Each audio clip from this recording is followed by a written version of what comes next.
Everybody loves to shop, and Canada's consumer debt has reached $1.36 trillion this year.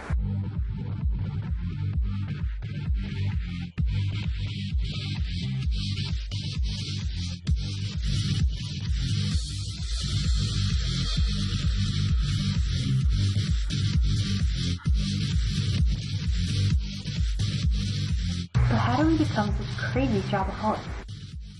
It started when slavery became untenable and with the invention of steam, accomplishing with coal what used to be done with indentured muscle, and what we now call the Industrial Revolution began.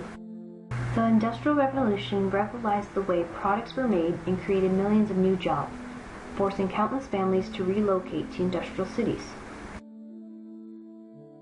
This divided society into three major classes: an upper or leisure class, a middle class, and a working or lower class. In the Industrial Revolution, 5 major concepts emerged: the idea of progress, wealth accumulation, savings, and excess consumption.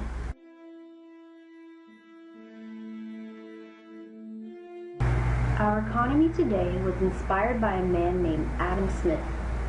Adam Smith said in his book, The Wealth of Nations, that the best way to drive the economy and encourage economic growth was to let everyone pursue their own economic selfish interests.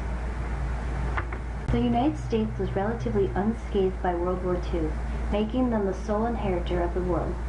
The rest of the world's production capacity was decimated after World War II, and then because there's no more war, there was less need for manufacturing. Industrialists feared that because the government was no longer producing war material, that the economy would collapse. War had caused most of America to learn how to live below their means, because they had to from the debt that the war created. After the war, people were too poor to afford consumerism. Up to this point, unless you were rich, people were only buying the things they needed. Then came along Edward Bernays, who was Sigmund Freud's nephew. Edward Bernays is known as the father of public relations. Edward Bernays took Sigmund Freud's ideas about human beings and used them to control and manipulate the masses. He showed corporations how to sell things to people that they didn't need by linking the items to their unconscious desires. He found out that you could sell a lot more stuff if you linked products to their emotional desires and feelings. Before this, products were advertised by how useful or how much you needed them. After Edward Bernays had accelerated consumerism, and had already gotten everybody to start buying things that they didn't need, came the idea of the American dream. The idea that every American deserved a house and a car. Jiminy cricket, Jiminy Jack, you make my heart go clickety-clack. Tweedle-tweedle-dee.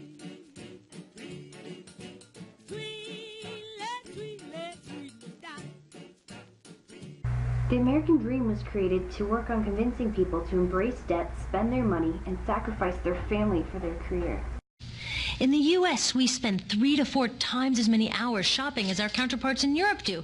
So we're in this ridiculous situation where we go to work, maybe 2 jobs even, and we come home and we're exhausted, so we plop down on our new couch and watch TV, and the commercials tell us, you suck, so you gotta go to the mall to buy something to feel better, and then you gotta go to work more to pay for the stuff you just bought, so you come home and you're more tired, so you sit down and you watch more TV, and it tells you to go to the mall again, and we're on this crazy work, watch, spend treadmill, and we could just stop. It's not exactly all our fault. We're set up to spend. What did President Bush say after the Twin Towers fell down?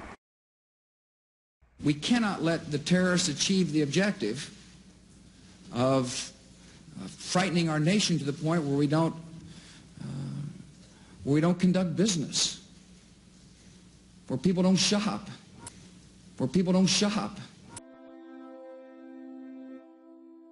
Not everyone just accepted consumerism. The hippies rebelled in the 1960s. The hippie movement was against consumerism and capitalism.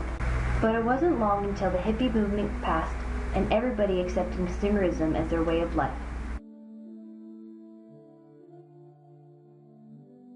This is us in 2013.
Did you know there are just 10 corporations that own almost everything you buy?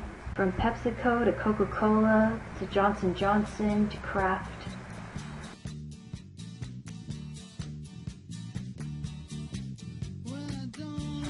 Consumerism isn't just in the West anymore. Let's take a look at China. China's economy has grown every year by 10% for the last 15 years. The result has been an explosion in consumption in China. There are more than 1,000 new cars on Beijing's roads every single day. If China ever achieves the amount of car ownership that is in North America, since China has a much bigger population, this would mean that China would need to import more oil per day than is produced in the entire world every day. This basically means that they would hog all the oil. Between 2005 and 2010, the number of billionaires in China grew from 2 to 64.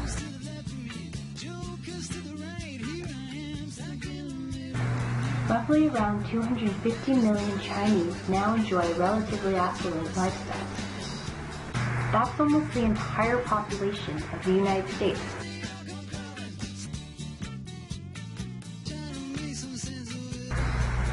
Consumerism took 2 centuries to develop in the West.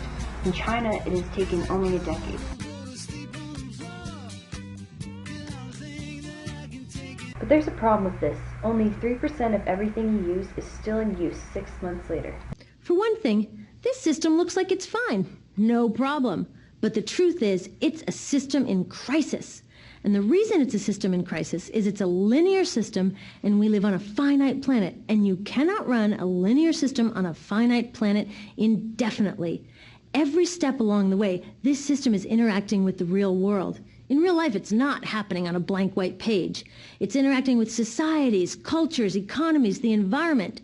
And all along the way, it's bumping up against limits. We'll start with extraction, which is a fancy word for natural resource exploitation, which is a fancy word for trashing the planet. What this looks like is we chop down the trees, we blow up mountains to get the metals inside, we use up all the water, and we wipe out the animals. So here, we are running up against our first limit. We are running out of resources. We are using too much stuff. Now, I know this can be hard to hear, but it's the truth, so we've got to deal with it. In the past 3 decades alone, 1/3 of the planet's natural resource base has been consumed. Gone. We are cutting and mining and hauling and trashing the place so fast that we're undermining the planet's very ability for people to live here. Where I live, in the United States, we have less than 4% of our original forests left. 40% of the waterways have become undrinkable. And our problem is not just that we're using too much stuff, but we're using more than our share.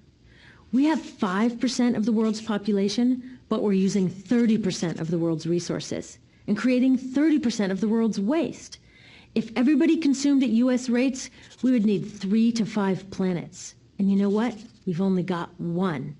So my country's response to this limitation is simply to go take somebody else's. This is the third world, which some would say is another word for our stuff that somehow got on somebody else's land.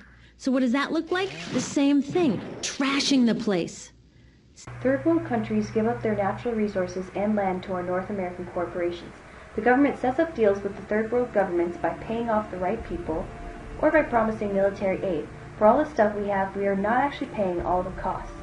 When corporations go into third world countries, they barely have to pay any extra wages. They don't have to pay for health care for their employees, they can pollute without worrying about cleaning it up, and they save lots of money from the cheap employment. This cheap employment comes from the destruction of the third world economies, which is a result from World War II.